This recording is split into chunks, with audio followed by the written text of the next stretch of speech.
आइजोन mall, iconic tower, दरगाह road, Parbhani.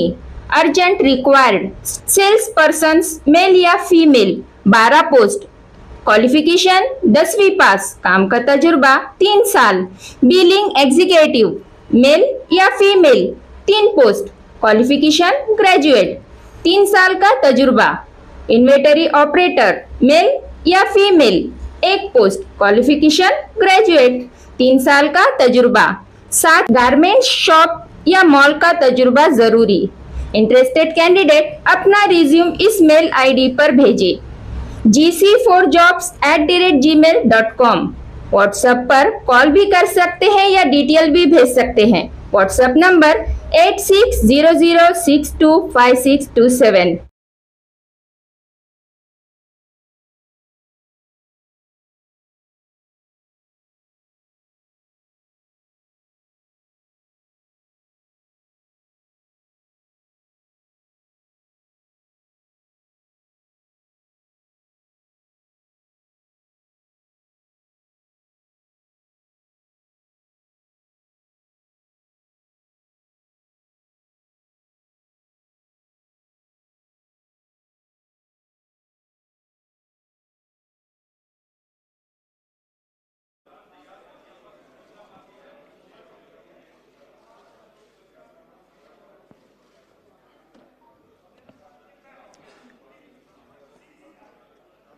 Kindly settle down. We are starting the press conference. Sir, can we start? Oh, yes. A very good afternoon, all of you. I welcome you all to this press conference by the Election Commission of India to announce the schedule for the state assembly elections in Maharashtra and Jharkhand. We have with us on the dais Honorable Chief Election Commissioner Shri Rajiv Kumar ji, Honorable Election Commissioners Shri Gyanesh Kumar ji and Dr. Sukhbir Singh Sandhu ji. We also have with us on dais Senior Deputy Election Commissioners and Deputy Election Commissioners of the Election Commission of India. I am Anuj Chandak, Joint Director Media for the Election Commission. The format of the press conference will be as follows. There will be a brief address by the Honorable CEC along with a very informative presentation. The copy of presentation will be shared with you along with the press note and all of the details after the press conference conclude. After the address by Honorable CEC, we will be having a question and answer session. I would request all of you to kindly raise your hand and the mic will come to you. Kindly introduce yourself, your name and organization and ask your question. Thank you so much. Now I would request Honorable CEC to kindly address the media. माननीय निर्वाचन आयोग Shri Ganesh Kumar ji on my right side, निर्वाचन आयोग doctor Sukhbir Singh ji Sandhu on my left, आयोग के वरिष्ठ अधिकारीगण और मीडिया के सभी फ्रेंड्स और इस प्रेस कॉन्फ्रेंस में जुड़े हुए सभी हमारे वोटर्स, आप सबका इस प्रेस वार्ता में स्वागत है। We welcome you all at this press conference, which is about the declaration of the schedule for the ensuing state assembly elections in Maharashtra and Jharkhand. Friends, मैं इस वार्ता को शुरू करने से पहले चुनाव आयोग की तरफ से और आपके माध्यम से सर्वप्रथम हरियाणा और जम्मू कश्मीर के सभी मतदाताओं को, वोटर्स को चुनाव में बहुत ही सशक्त दमदार पार्टिसिपेशन के लिए मुबारकबाद देना चाहता हूं, धन्यवाद करना चाहता हूं। जम्मू कश्मीर की आवाम ने जमहूरियत के जश्न को ऐतिहासिक बना दिया। भारी संख्या में पार्टिसिपेट कर अपने जमहूरी हक का शानदार उपयोग किया और जिसने लोकतंत्र की मजबूत नींव रखी है। दुनिया में सबसे बड़े लोकतंत्र के रूप में भारत हर चुनाव में गोल्ड स्टैंडर्ड्स तय कर रहा है, रिकॉर्ड बना रहा है। इन दोनों चुनावों में जो जज्बा दिखाया गया वो लंबे समय तक याद रहेगा। आप सबको वो पिक्चर्स, वो माहौल निश्चित रूप से याद रहेगा। जम्मू कश्मीर की आवाम ने जमहूरियत के जश्न में लोकसभा चुनावों में जो बुनियाद बनाई थी, उस पर एक बहुत ही सशक्त इमारत असेंबली इलेक्शंस में लिखी है और इस जनादेश ने नई आशाएं और उम्मीदों को संचार दिया है। Now it is over to the people of J&K to take this democratic journey forward. और हम एक नया गोल्ड स्टैंडर्ड और सेट कर रहे हैं। Just to remind you, just to recall, चुनाव घोषणा के समय ही हम अपना इरादा घोषित करने लगे हैं। हम अपनी विल और इंटेंट को पहले बताते हैं और उसे पूरा करके दिखाते हैं। Just to take you down the memory lane, Lok Sabha के चुनाव के समय, हम अनाउंसमेंट के समय हमने वादा किया था कि हम 4M की चुनौतियों से निपटेंगे और हिंसा, पुनर्मतदान, धन और सोशल मीडिया के दुरुपयोग की अनुमति नहीं देंगे। और आप सब जानते हैं कि हमने वो करके दिखाया। भारत के चुनावों की गोल्ड स्टैंडर्ड्स की कड़ी में हम एक और नया अध्याय लिख रहे हैं। इसी को आगे बढ़ाते हुए J&K अनाउंसमेंट के समय अगर मैं आपको फिर से याद दिलाऊं कि चुनाव से पहले किस प्रकार की थ्रेट्स थी, आतंकी हमले बढ़ रहे थे। लोग, आप सब लोगों में से बहुत लोग ये भी पूछ रहे थे कि पता नहीं चुनाव आयोग J&K में चुनाव कराएगा कि नहीं कराएगा। और 16 अगस्त को जब चुनाव की घोषणा का समय था तो इसी प्लेनरी हॉल में हमने अप फ्रंट और बोल्ड वादा किया था। और मुझे याद है मैंने कहा था कि जमहूरियत के जश्न में आपकी शिरकत दुनिया देखेगी नापाक इरादों की शिकस्त की कहानी। और वो कहानी आपने सबने देखी और वो कहानी पूरे वर्ल्ड ने देखी। चुनाव को इंड्यूसमेंट फ्री बनाया गया और जहां J&K में चुनाव कराने का विषय होता था वहां सीजर्स में 130 करोड़ रुपए के सीजर्स हुए, which is 100 times more then 2014 elections. तो पहले ये बात भी नहीं होती थी कि सीजर्स भी करना है, इस पावर को रोकना भी है।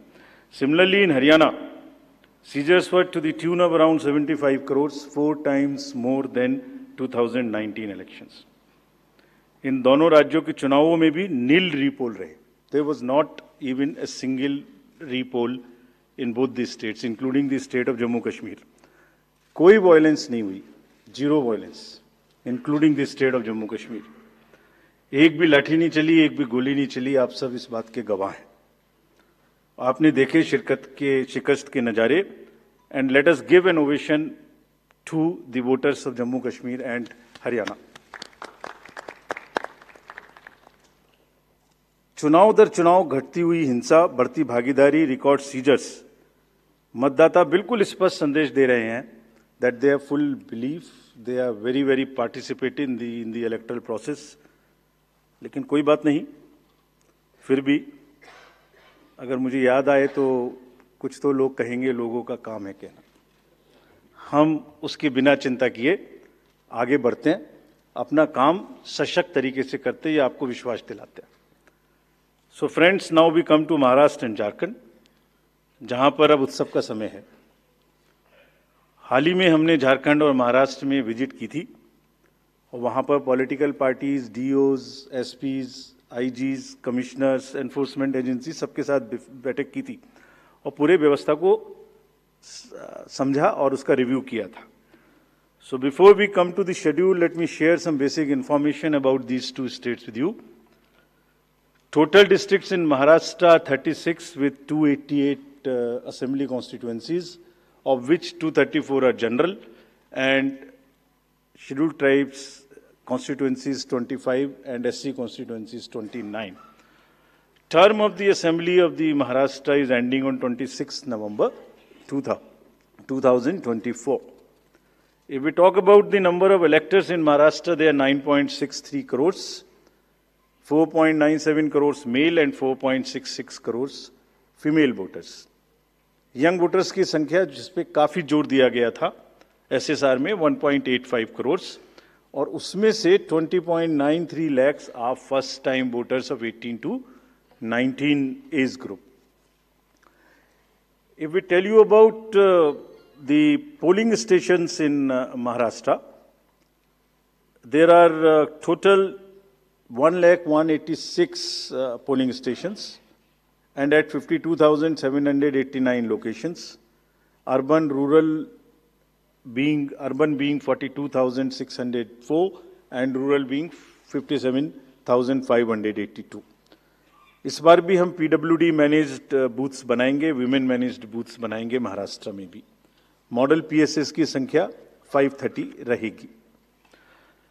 अगर झारखंड में की चर्चा करें तो टोटल डिस्ट्रिक्ट्स की संख्या है 24,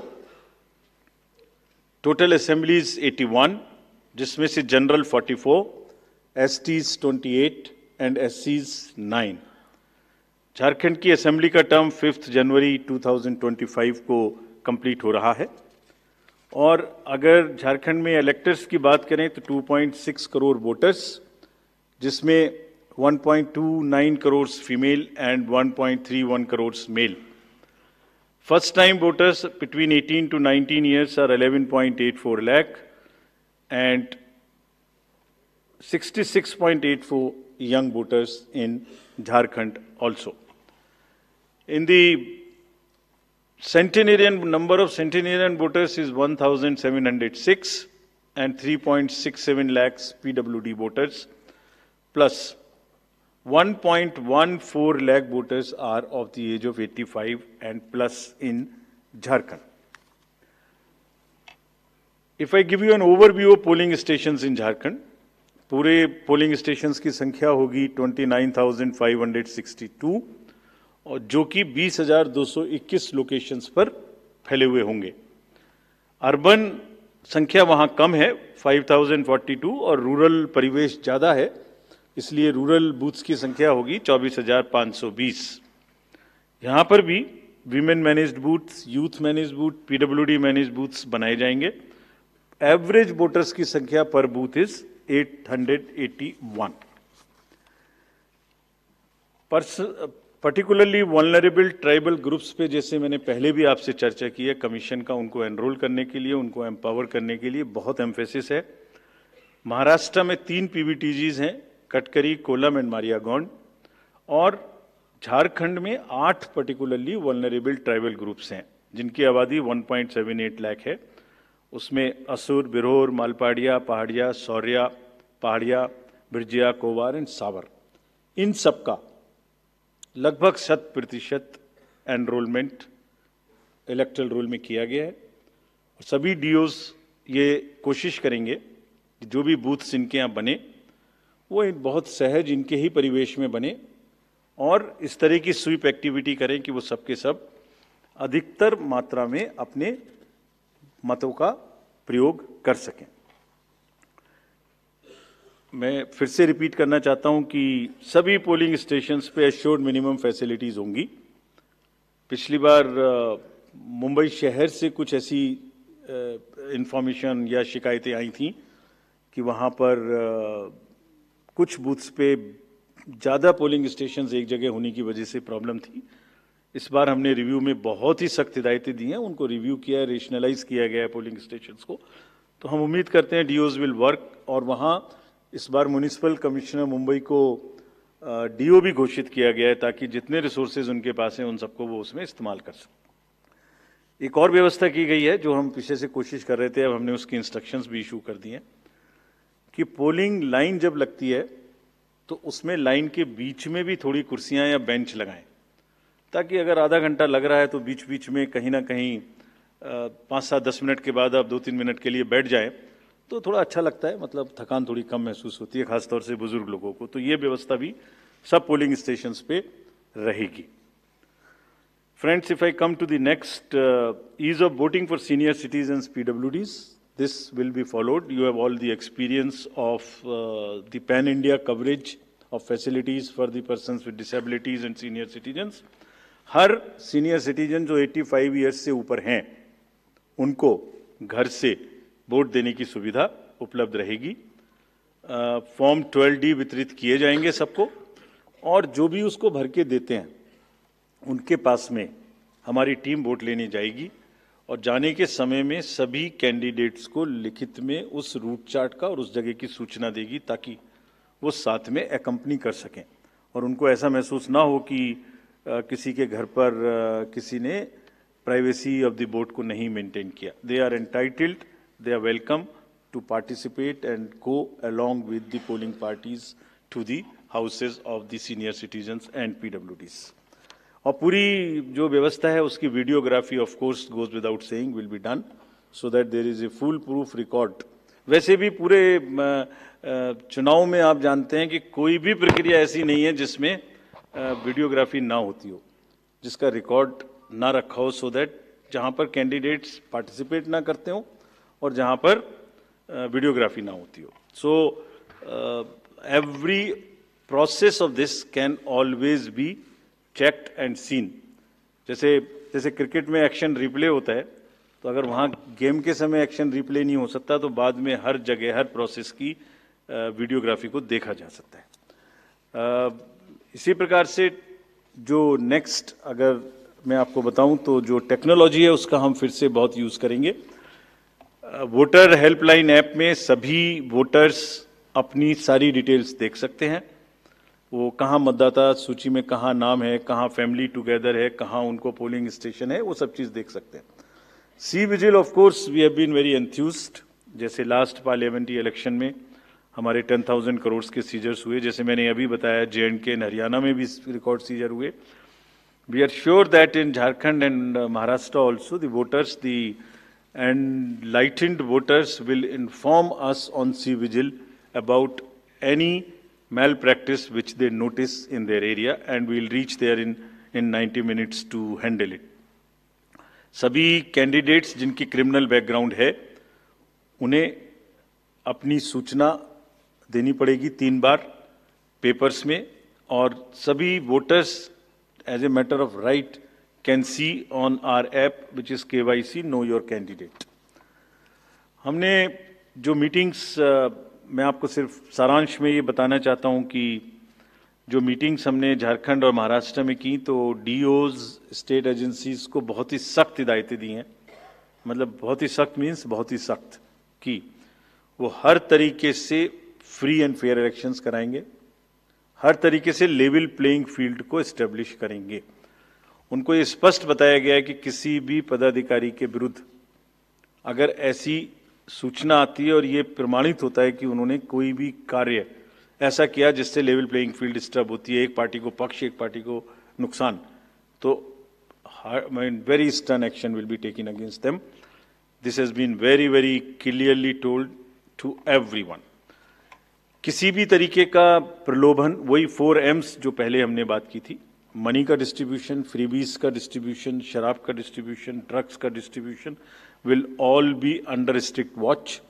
All airports, all landings of the aircrafts in the field will all be checked.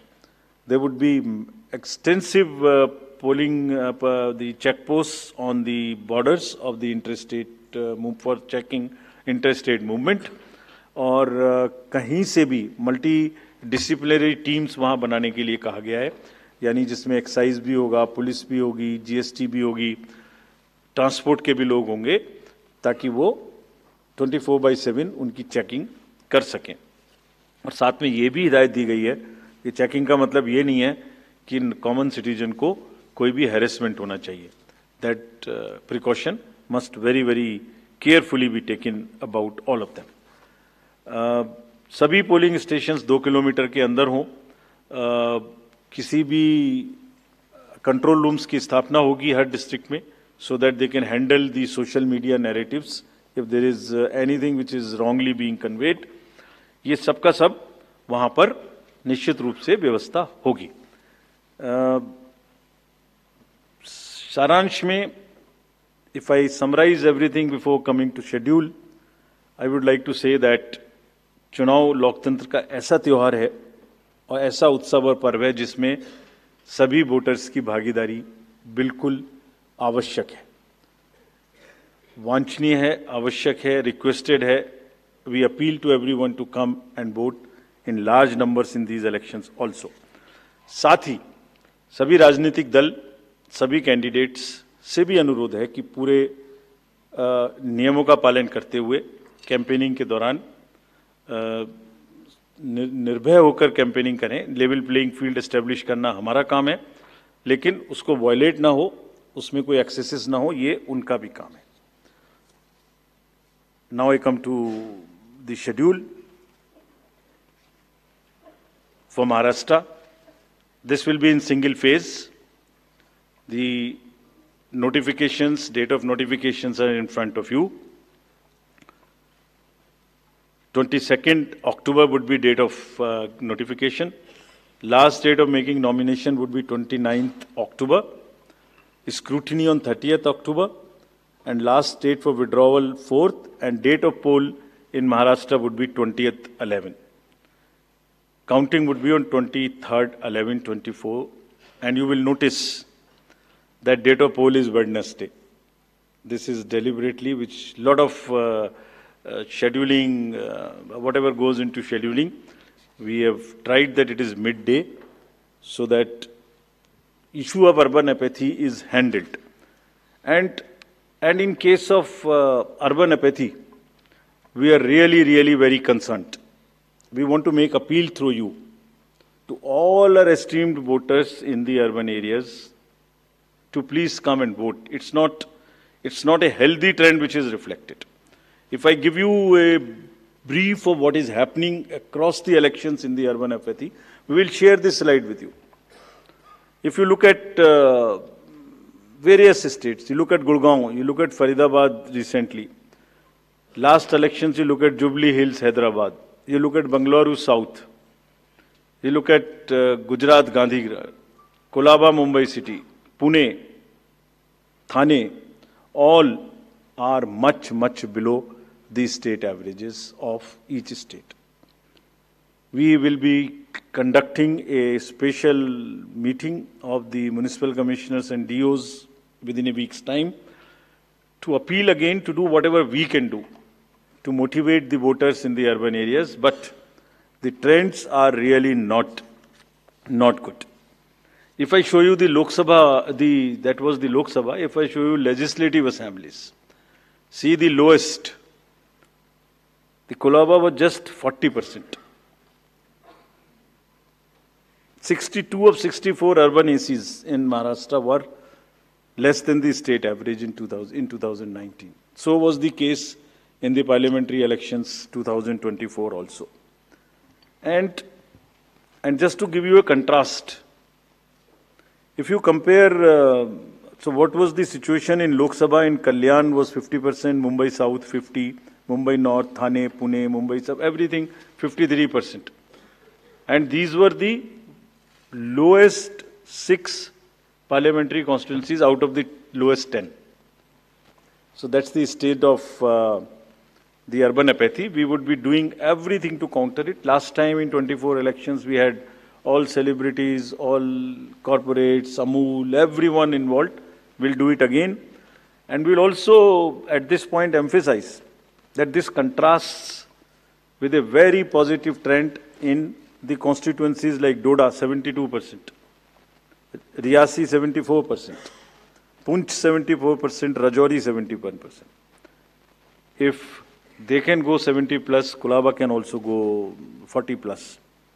In 24 Lok Sabha elections, Bastar was 68%, 69%. Gadchiroli, Manipur, states after state, tough areas. So we'll be requesting through you, we'll have a special drive this time for the slum areas in urban areas and also the colonies, all alike, to have a real urban push. I do not want to name a specific thing, but there are booths in Faridabad and Gurgaon in the recently held elections. And they are the poshest places where voting has been around 20%. So again, we will be doing a lot of work on this to do whatever we can do to attract the urban voters. Now, friends, coming to Jharkhand. Jharkhand एक बहुत ही समृद्ध state है, बहुत ही उसकी विरासत है, और वहाँ पर हम फिर से अपील करेंगे कि सब वोटर्स अधिक से अधिक मात्रा में वोट दें. Schedule would be like this. Jharkhand would be in 2 phases. The date of poll, first phase would be on, date of poll would be on 13th November, and the second phase would be along with Maharashtra on 20th November. So the date of issue of notification for Jharkhand phase 1 would be 18th, and for phase 2 would be 22nd, along with Maharashtra. Nominations for phase 1 would be till 25th of October, and for phase 2, 29th. This slide we will share with everyone. And date of poll would be 13th November and 20th November, both Wednesdays. And date of counting would be 23rd 11, that is Saturday. With this, we end our presentation with the request that through you, that all the voters of Jharkhand and Maharashtra कृपया बाहर आइए, कृपया vote करिए। लोकतंत्र के उत्सव में आपकी भागीदारी कि हम बहुत ही रिक्वेस्ट करते हैं, अपील करते हैं आपसे। Thank you very much. So by elections. So we will come back. We'll come back. So, okay. Sorry.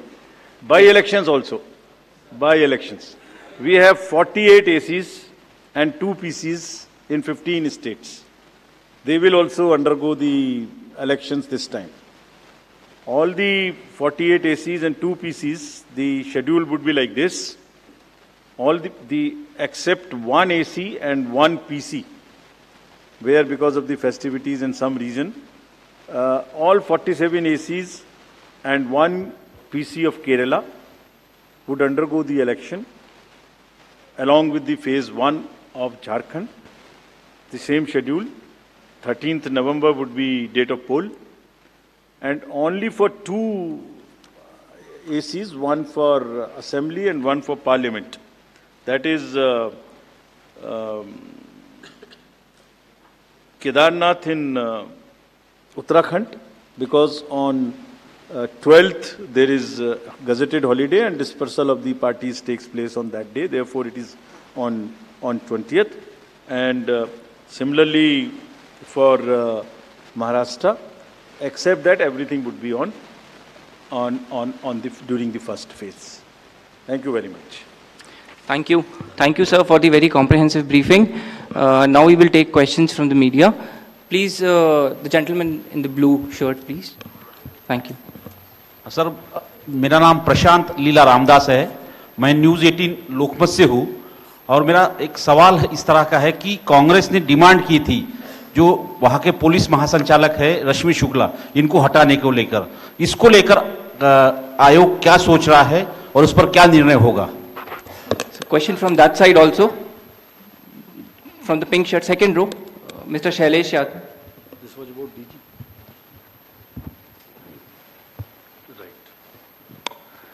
Sir sir मैं शैलेश यादव ANI से। अभी हाल ही में चुनाव संपन्न हुए हैं जम्मू कश्मीर और हरियाणा में, और लोकसभा इलेक्शन के बाद देखा गया है कि एग्जिट पोल जो हैं एकदम उल्टे रहे हैं या जो है एकदम गलत साबित हुए हैं, और इसको लेके पब्लिक में सवाल ये उठता है कि एग्जिट पोल में तो सरकार इनकी बन रही है और नतीजा उल्टा है, उस पर EVM पे सवाल उठाए जाते हैं, जिसकी शिकायत आपसे कुछ पार्टियों ने करी थी जिनका एग्जिट पोल में ये था कि सरकार बन रही है और जब EVM का रिजल्ट आया तो सरकार बदल गई। तो इस तरह के एग्जिट पोल को लेके आपका क्या कहना है, क्योंकि सवाल जब उठते हैं तो आपकी तरफ से जो है बाहर नहीं आता है कि क्या इलेक्शन कमीशन सोच रहा है इस पर? Last row, madam was raising the hand. Please. Yes. So just wanted a clarification for the assembly constituencies and parliamentary constituency by polls. So it's Wayanad and Nanded, the 2 parliamentary constituencies voting, right? Yes. Yes. There is a EP. There is a EP pending. Yeah. Gentleman in the, yes, please. Sir, I am Sandeep Rajgolkar from TV9 Marathi. मेरा सवाल ये है, जो अभी जो सरकार में जो पॉलिटिकल पार्टीज है उनको अब मिले, अपोजिशन को भी मिले, उन्होंने मांग की थी, जो पार्टी अभी सरकार में है उन्होंने मांग की थी कि एक फेज में ही वोटिंग हो, और अपोजिशन ने तब टीका पर की थी उन पर कि 2 या 3 फेज में होना चाहिए। तो उनकी मांग थी इसलिए किया क्योंकि छोटा हो के भी झारखंड में वहां पे 2 फेज है और महाराष्ट्र में 1 ही फेज है। We have gentleman in the first row, please. Good evening sir. सामने सर। मोहित दुबे न्यूज नेशन से हूं सर। मेरा सवाल ये है कि EVM को लेके पहले भी आपने बयान दिया है, लेकिन एक बार फिर से EVM को लेके शिकायतें विपक्षी दलों ने हरियाणा को लेके की है, बैटरी को लेके शिकायत की गई है। तो आप हमेशा ये कहते रहे कि निष्पक्षता के साथ हम चुनाव करवाते रहे, तो ऐसे लोगों को आप क्या जवाब देंगे, ऐसे लोगों को आप क्या कहेंगे जो ईवीएम को लेके आपसे शिकायत करते हैं और इस बार बैटरी को लेके शिकायत की गई है? तो पहले इतने प्रश्न जवाब दे देता हूँ। पहला प्रश्न था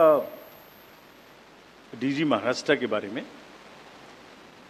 सो DG's appointment in any state is governed by the procedure where the name of the senior most officers are sent to the UPSC. UPSC selects the person, and there is a Honorable Supreme Court decision on this in Prakash Singh's case. The entire issue of this will be handled as per the legal pronouncements governing the subject. This name has been cleared by UPSC, but however, exactly what has been dictated, what has been ordered in this Honorable Supreme Court's order, this case will be handled according to that. Somebody asked about 2 phases in Jharkhand and 1 phase in Maharashtra. Do you remember how many phases were in Jharkhand last time? 5. And now you are asking about 2 also. There are factors in Jharkhand which are about the Naxal areas and others. There are concerns, therefore there are 2, and Maharashtra was 1, which is 1. Exit polls. Actually, I didn't want to touch this subject, but since you are asking.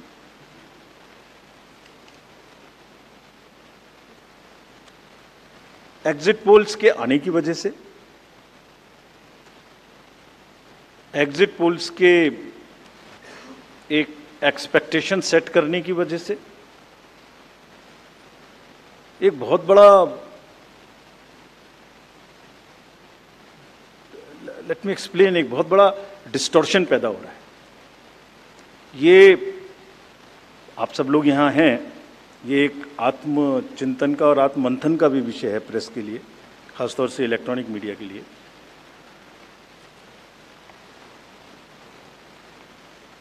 पिछले कुछ election से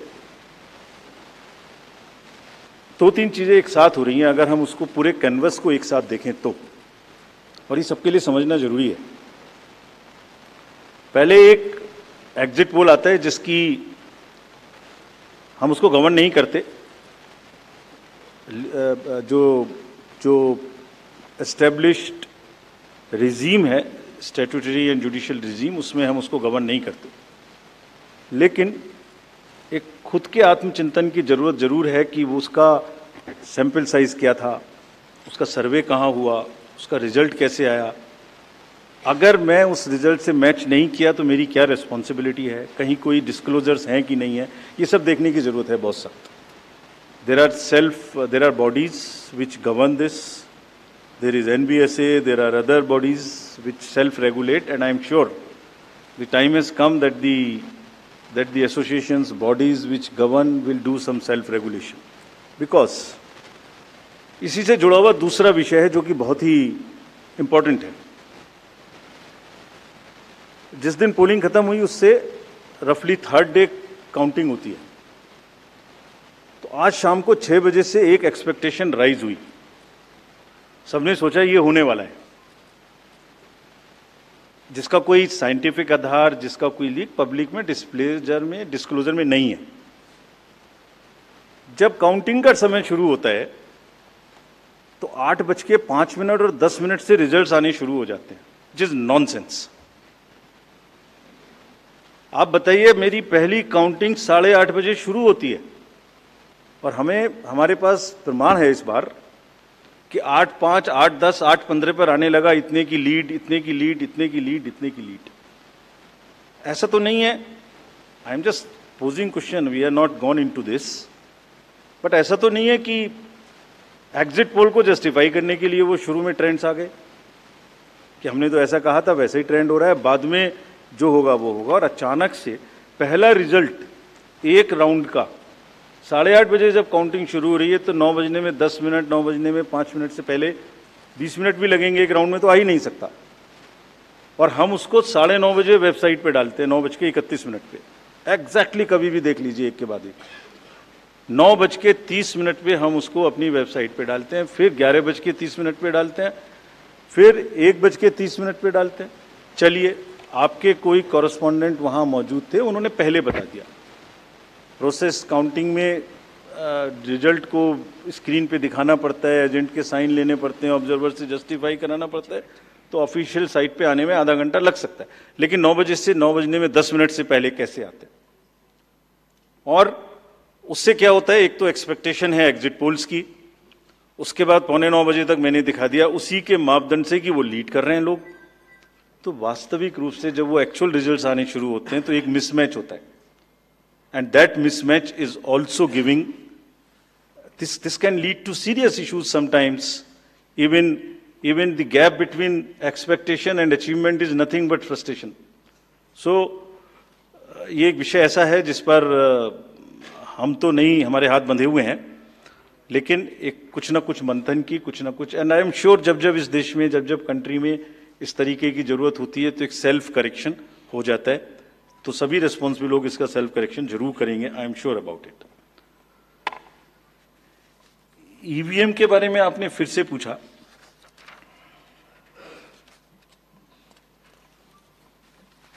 बहुत बार मैं बता चुका हूं आपको, थोड़ा समय लगेगा तो फिर से बता देता हूं। 6 महीने, लगभग 5-6 महीने फर्स्ट एफएलसी शुरू होती है ईवीएम की। मैं 2 बात बता रहा हूं, बस मोटी सी 2 बात, बाकी सब आपको मालूम है। वो टेम्पर नहीं हो सकती, उसमें कोई कनेक्शन नहीं हो सकता। अभी लोग पूछते हैं जब पेजर से उड़ा देते हैं तो ईवीएम को कैसे हैक नहीं कर सकते, ये भी पूछते हैं। जब कोई किसी कंट्री में पेजर से उड़ा दिया तो ईवीएम हैक हो जाएगी। अरे भाई, पेजर कनेक्टेड होता है, ईवीएम कनेक्टेड नहीं होती। एनीवे, 2 बात मोटी मैं आपको बताता हूं, बहुत मोटी। 5-6 महीने पहले एफएलसी होती है, first level checking of the EVMs, और मेरे पास में एक पूरा रिकॉर्ड है। ये हम जो भी ईवीएम की शिकायतें बाय द वे आई हैं, वो हमारे पास 20 शिकायतें आई हैं। हर 20 शिकायत का हम इंडिविजुअल जवाब देंगे, फैक्ट बाय फैक्ट। तो इसमें कोई डाउट नहीं है। We will convey to each candidate to assure, this is our duty. Actually हमारी ड्यूटी है कि अगर कैंडिडेट ये पूछ रहे हैं कि आप बताइए, तो हम उन्हें बताएंगे, निश्चित रूप से बताएंगे, लिख के बताएंगे, पूरा डिटेल्ड बताएंगे और जल्दी ही बताएंगे। तो I am not going into individual cases, और उन सबको पब्लिश भी कर देंगे ताकि आप सबको भी पता लग जाए। But first level checking, randomization, second randomization, storage में रखना, स्टोरेज से बाहर निकालना, कमीशनिंग करना, कमीशनिंग के बाद वापिस स्टोरेज में रखना, फिर उसको पोलिंग डिस्पर्सल के दिन ले जाना, फिर उसको बूथ पे पहुंचाना, बूथ पे पूरा दिन वोटिंग कराना, फिर सील करना, फिर वापस स्टोरेज में रखना, फिर काउंटिंग के दिन निकालना, फिर पूरे दिन दिखाना। इसमें हर समय पर पॉलिटिकल पार्टी या उस कैंडिडेट या उसका एजेंट मौजूद रहते हैं। जब मशीन में कमीशनिंग होती है उस दिन उसमें बैटरी डाली जाती है। पहले आया था, पहले और बहुत सारी चीजें आई थी कि वो हैक हो सकती है, उसका वोट इधर डाला तो इधर जा सकता है, कुछ हो सकता है। ये पहली बार आया। अब हम ये भी सोच रहे हैं कि इससे अगला क्या आएगा, हम नहीं समझ पा रहे इससे अगला क्या आएगा, बट लगता है अगला भी कुछ आएगा, रुकेगा नहीं। मतलब कितनी बार। एनीवे, कमीशनिंग बहुत जरूरी है समझना। वोटिंग से करीब 5 या 6 दिन पहले कमीशनिंग होती है। 5-6 दिन पहले उस दिन मशीन में सिंबल पड़ते हैं। तो अब मशीन में अभी तक नई बैटरी उस दिन एक डाली जाती है और सील करके उस बैटरी पे भी कैंडिडेट के एजेंट्स के दस्तखत होते हैं। छोड़िए, मशीन पे तो होंगे ही होंगे, हमें भी नहीं पता, हमने भी पता नहीं कब बनाया था ये नियम, हमारे काम आ रहा है अभी कि वो बैटरी पर भी एजेंट के दस्तखत हों। और अब कमीशनिंग के बाद, क्योंकि 5 ही दिन बचे हैं और इसमें सिंबल लोड हो चुके हैं, ये उनके सामने में स्ट्रांग रूम में जाएगी, डबल लॉक लगेगा, 3 लेयर की सिक्योरिटी रहेगी, 3 लेयर की, जिसमें सीएपीएफ भी शामिल होगी, मस्ट है। ऑब्जर्वर होंगे। उसके बाद जब वो पोलिंग के डिस्ट्रीब्यूशन के दिन निकलेंगी, उस दिन फिर यही प्रोसेस होगा, सारा प्रोसेस वीडियोग्राफ होगा। यानी वीडियोग्राफ होने के बाद फिर वो फील्ड में पहुंचेंगे, सेक्टर मजिस्ट्रेट साथ में रहेंगे, फिर कैंडिडेट के एजेंट साथ में रहेंगे, फिर वहां पहुंचेगी, फिर कहेंगे भाई देख लो इसको, सब ठीक है जो आपको नंबर दिया। हाँ, और उसके नंबर भी सबसे शेयर किए जाएंगे। इस नंबर की मशीन इस बूथ पे जाएगी। फिर जब वो बूथ पे पहुंच गई तो कहें भाई मिला लो आप उसी नंबर की है कि नहीं है, वोट भी डाल के देख लो 50 कि ठीक है कि नहीं है। किसी ने 50 डाले, किसी ने 20 डाले, किसी ने कहा नहीं हमें ठीक है हम नहीं डालेंगे। किसी स्टेज में किसी बूथ पर 20 कैंडिडेट हैं, किसी पर 5 कैंडिडेट हैं, किसी पर 5 ने कम वोट डाले, किसी ने ज्यादा डाले, बैटरी उसी हिसाब से यूज। फिर पूरे दिन वोटिंग हुई, तब एक एक वोट का हिसाब रखा, फिर बंद हुआ। बंद होने के समय में एंड ऑफ क्लोज ऑफ पोल में फिर से दस्तखत कराए, फिर से हिसाब लगाया कितने वोट पड़े, फिर से फॉर्म 17C दिया। उसको कितना दिखाएंगे, कौन दिखाता है इतना, बताइए। कोई एक प्रोसेस कंपैरेटिव बताइए पूरी कंट्री में जहां public disclosure disclosure disclosure participation participation इतना अधिक हो, कोई ये बताइए प्रोसेस। उसके बाद में बंद करने के बाद में उसको स्ट्रांग रूम में बंद किया, फिर काउंटिंग के समय निकाला तो एक बैरिकेटिंग लगाई, उस बैरिकेटिंग के बीच में से जाएंगे, इधर उधर से नहीं जाएंगे ताकि कोई मिक्सअप ना हो। अच्छा मिक्सअप कैसे होगा, वो नंबर हमने आपको दिया हुआ है। जब काउंटिंग में पहुंचे तो फिर कहें भाई चेक कर लो, फिर 17C से चेक कर लो, round wise round this is happening. And there is a provision for objecting to any of the issue relating to this at any stage, which has not happened. So हम individual जिसने वो बिल्कुल safe है, बिल्कुल robust है। अच्छा और मैं बताता हूं आपको, आप पिछले 15-20 इलेक्शंस देख लीजिए, it is giving results after results differently. जहां मतलब ऐसा नहीं हो सकता कि जब पसंद का रिजल्ट ना आए तभी गलत है, ऐसा नहीं हो सकता। एनीवे हम सबका इंडिविजुअल जवाब देंगे और आपको भी बताएंगे, उसको वेबसाइट पे डलवाएंगे, जवाब दे देंगे आपको। एक FAQ भी बनाएंगे उसका, बताता हूं मैं आपको। बट इसमें थोड़ा सा, चलिए आप अपना प्रश्न पूछ लीजिए, अभी ये बता देता हूं। जी बता दे, ये भी इसी के साथ बता दे। Will take some questions from the नहीं, ये प्रभु जी का इसके साथ ही बता देता हूं। जैसे मैंने पहले बताया, ये एक सिंगल यूज बैटरी है। जब ये पड़ेगी तो 5-6-7 दिन के लिए इस्तेमाल होगी। इसकी जैसे आपके कैलकुलेटर में बैटरी है, I mean it is not mobile का बैटरी जो एवरी दिन चार्ज होगी, it is like calculator battery, 5 साल तक चलती रहेगी। जब शुरू हुई तो मान लिया वो 100% थी, अब वो धीरे धीरे धीरे धीरे धीरे धीरे यूज डिसयूज, कितना एक्सटेंसिव यूज, कितना ग्राफ किया, सबसे यूज होती रहेगी 10 साल के बाद तक, 5 साल तक। 5 साल में जब बंद होगी तो पता लगा उससे पहले 3-4% थी, आपको पता नहीं लगेगा, सडनली बंद हो जाएगी। बट हमने प्रोविजन बनाया हुआ है कि जब इनिशियल ये शुरू होगी तो इसकी 2 चीज हुई, एक परसेंटेज ऑफ चार्ज, एक output. Output is in terms of voltage, it's a very low required voltage which the machines require. So anything between 7.4 to 8 volt is considered कि ये बिल्कुल परफेक्ट स्थिति में है और इसको आप डाल सकते हैं। तो it is initially marked as that yes it is okay, go ahead, 99% it is charged. Now after commissioning के समय में भी मॉक पोल की जरूरत है, पोलिंग स्टेशन में भी मॉक पोल की जरूरत है, नंबर ऑफ कैंडिडेट्स भी अलग अलग है। सो ये एवरीथिंग कैन डिफर डिफरेंटली, और जब भी वोल्टेज 7.4 से नीचे आएगी तभी ये एक्चुअल वो दिखाना शुरू कर देगी। This is how it is designed. And अगर 5.4 या कोई परसेंटेज है उसके आस 5.8, जब 5.8 पर आएगी तो ये सिग्नल देगी, जैसे गाड़ी सिग्नल देती है येलो बटन दबा के कि अब ये बंद होने वाली है, so please replace. This is what it is. But for general, जिससे कि टेक्निकल लोग भी इसका एग्जामिन कर सकें, आप लोग भी जान सकें, हम इसका एक बिल्कुल डिटेल बना के, जितना मैंने बताया इससे भी ज्यादा विस्तार में, इसको FAQ में डालेंगे। और जो भी सदस्य गणों ने, जो कंटेस्टिंग कैंडिडेट्स ने हमसे पूछा है और जो पार्टीज ने हमसे पूछा है, उनका हम बहुत इज्जत के साथ, बहुत सम्मान के साथ पूरा जवाब देंगे। और जैसे जैसे आरओज अपना अपना जवाब दे देंगे, we have asked all ROs 20 कि आप सब डॉक्यूमेंट करिए, सब बताइए कि कब कमीशनिंग हुई, सब बताइए कौन कौन साथ में था, पूरा डिटेल विस्तार बनाइए, पूरी प्रोसेस एंड टू एंड। और बनाने के बाद माननीय कैंडिडेट को आप जवाब दीजिए। दिस इज योर ड्यूटी इन लोकतंत्र। अगर कोई पूछ रहा है तो आप जवाब दें, हम उसका जवाब देंगे और जवाब देने के बाद कंपाइल करके हम आपको भी सबको बताएंगे, इसको बताएंगे। Thank you. We will take one question from sir, media friend from Maharashtra also with us, sir. Gentleman in the third row, please. A few more last round.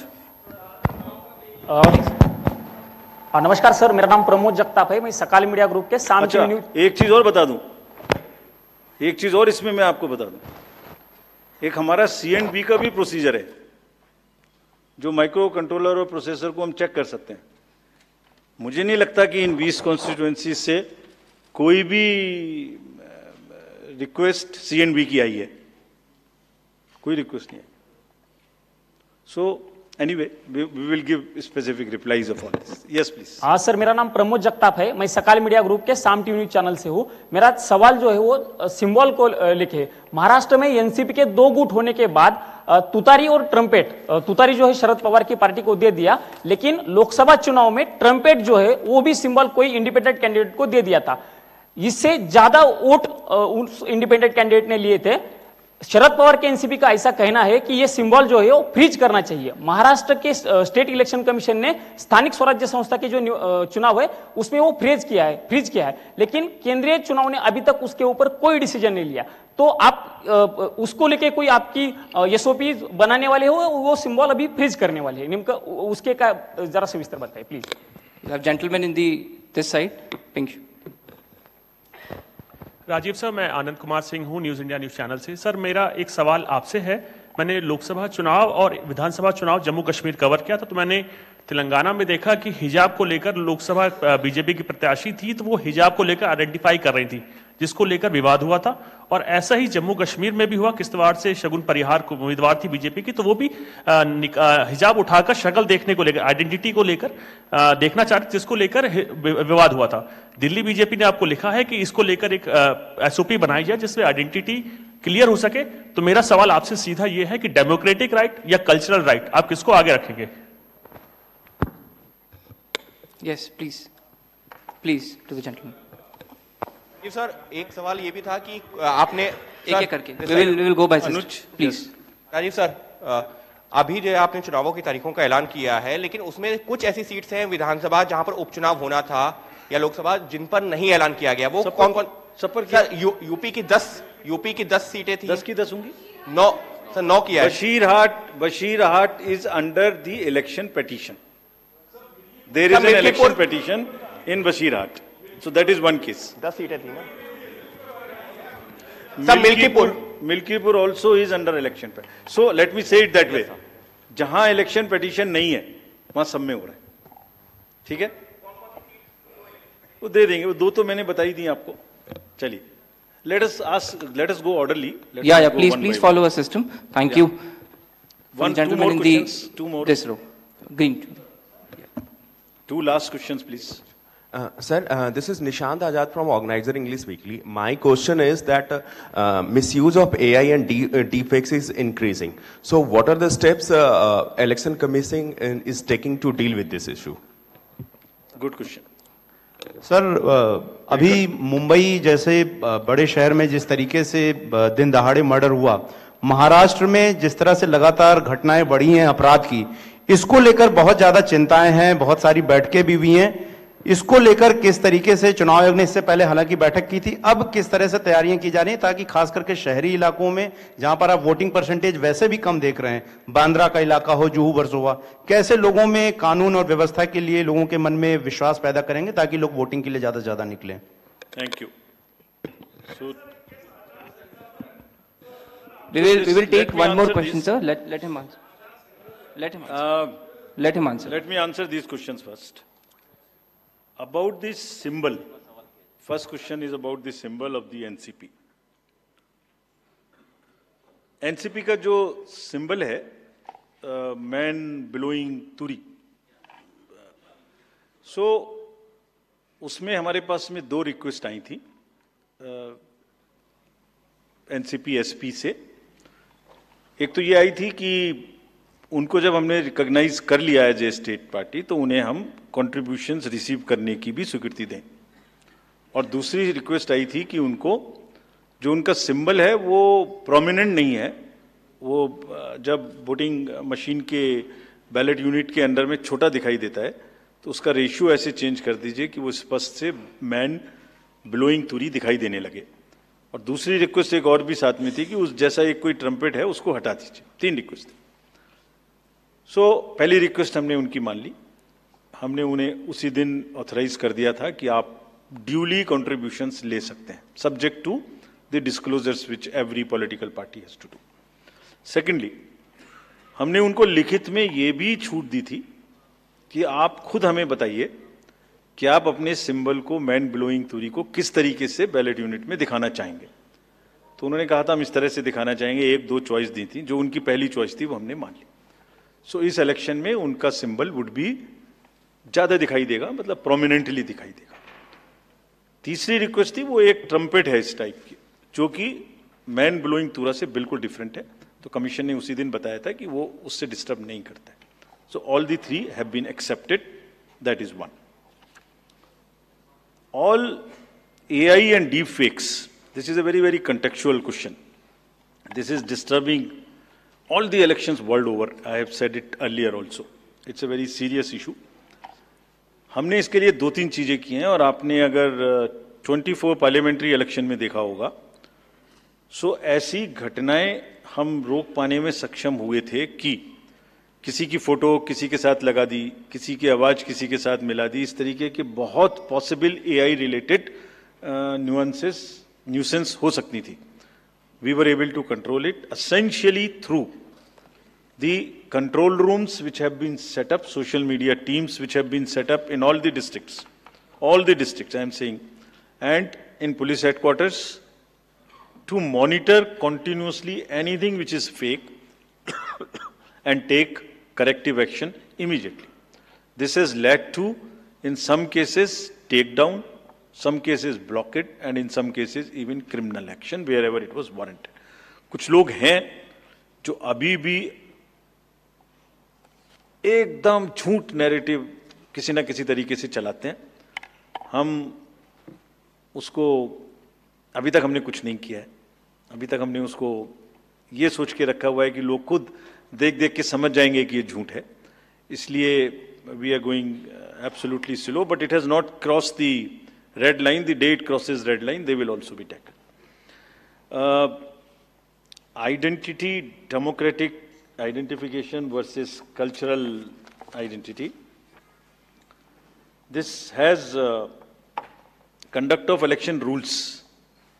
Section 35, Rule 35 specifically mentions about the identification of electors, and also 34 mentions about facilities for women electors.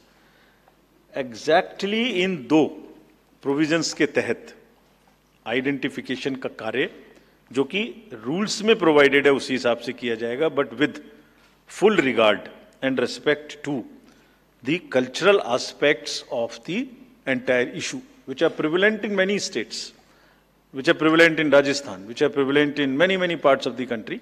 That will be according to the rule position, and also the fullest possible respect to the cultural milieu of that particular area. Violence in elections. We, after the MCC declaration, we will make it extremely clear to the police authorities, the state civil authorities in a particular state which you are mentioning, that violence of any kind and the crime of this nature which has a political overtones would be absolutely a no-go area for the commission. ये उनको सख्त हिदायत, हम immediately ये पहले से ही सोच के बैठे हैं कि जैसे ही हम इलेक्शन, अभी तक हमारा रूल नहीं था, जैसे ही अब ये MCC लागू है, we will have a very strict view on this, and we will direct everyone that किसी भी तरीके की violence और किसी भी तरीके का crime, especially against any political person, should not happen, should not repeat, should not happen. We have not allowed it to happen in Haryana, J&K, state after state. We are sure that it will not happen. Thank you very much. Thank you. Thank you, sir, for the comprehensive briefing. Thank you, friends, for joining us today. There's a high tea outside. Please join us. We have shared all the details along with the presentation and press note with our media friends in their WhatsApp group. They will also be uploaded on our website. Thank you.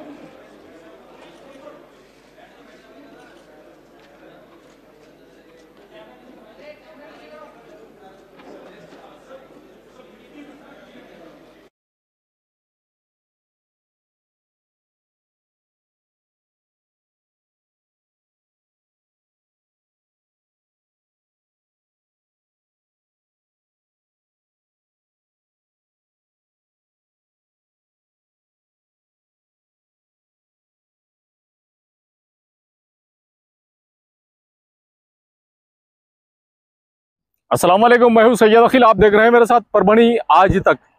ये परभणी शहर का Iftikhar park और Iftikhar colony का एक रास्ता है जो धार road से होता हुआ ये सीमेंट का रास्ता आप मेरे पीछे देख रहे हैं जो इफ्तिखार कॉलोनी को जा रहा है। इसका लाइन कंस्ट्रक्शन की जानिब से ये सर्विस दी जा रही है और एनए कलेक्टर लेआउट जो यहाँ पर प्लॉटिंग निकाली गई है स्काई लाइन कंस्ट्रक्शन की जानिब से ये सुविधा परभणी शहर के धार रोड से होते हुए इफ्तिखार कॉलोनी में और इफ्तिखार पार्क में डायरेक्ट ये सीमेंट रास्ता दिया गया है और ये रास्ता पूरी तरह से उस कॉलोनी को जोड़ने के लिए दिया गया है।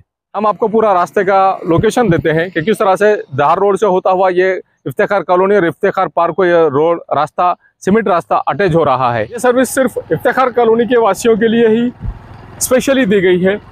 परभणी शहर के धार रोड से होता हुआ जो सीमेंट रोड है ये सीमेंट रोड इसका लाइन कंस्ट्रक्शन के सर्वे सरबा मेराज सिद्दीकी इनकी जानिब से बनाया गया है इफ्तिखार पार्क और इफ्तिखार कॉलोनी के लिए।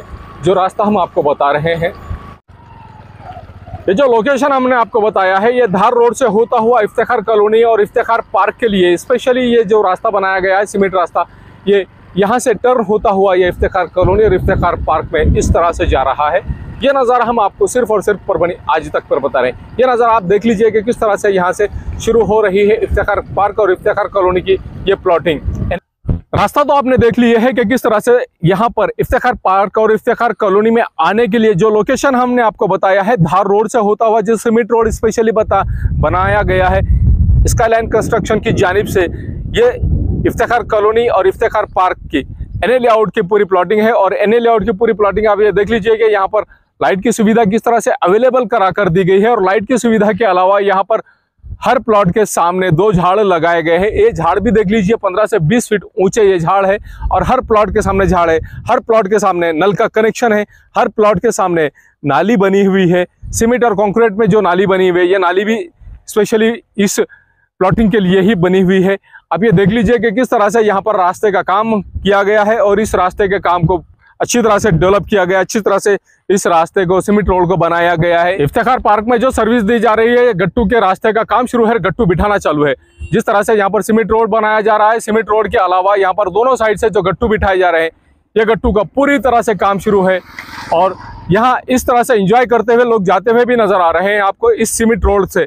यहाँ पर 115 प्लॉट में से 71 ऐसे प्लॉट है जिनकी कीमत 13,50,000 रुपये एक प्लॉट की कीमत बताई जा रही है। 22 बाई 40 के प्लॉट्स है और 22 बाई 40 के बाद में यहाँ पर हर प्लॉट के सामने 2 झाड़, हर प्लॉट के सामने नल का कनेक्शन और हर प्लॉट के सामने से सीमेंट और कंक्रीट की एक नाली, मजबूत नाली दी गई है।